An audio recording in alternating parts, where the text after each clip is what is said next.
De bibliotheek in Noord-Friesland binnen een aanhaalservice begon. En nu heb ik zelf deze boeken al uitlezen, maar ik heb weer naar je besteld. Maar hoe werkt zo'n aanhaalservice? Wij staan nu in Dokkum en we gaan even zien.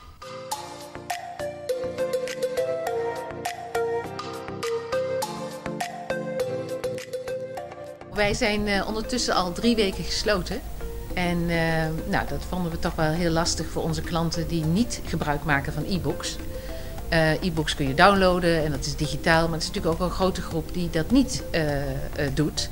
En wij hebben besloten om een afhaalservice in te richten en dat doen we voor de bibliotheken van Noord-Friesland. Dat is van Harlingen tot aan Surhuisterveen en de 4 Friese Waddeneilanden.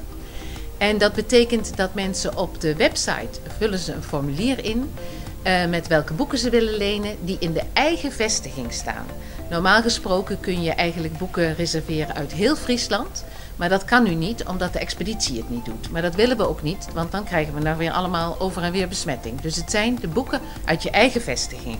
Die vul je in op een online formuliertje. Dat komt bij ons bij de klantenservice binnen. Die sturen het naar de desbetreffende vestiging. De vestiging zoekt het bij elkaar en geeft weer door aan de klantenservice van wanneer klanten hun boeken kunnen komen ophalen. En de klanten worden dan gebeld en we maken steeds slots van 50 minuten. Dan kunnen mensen het boek ophalen. Daar staat hun naam op en eventueel de postcode. En dan kunnen ze gewoon dus 50 minuten naar binnen. En dat zijn maximaal 10 mensen hier in Dokkum. Omdat we niet willen dat mensen te dicht bij elkaar komen. Dus ook het verzoek als u boeken ophaalt om dan te wachten dat er niet maar 1 persoon in de sluis is.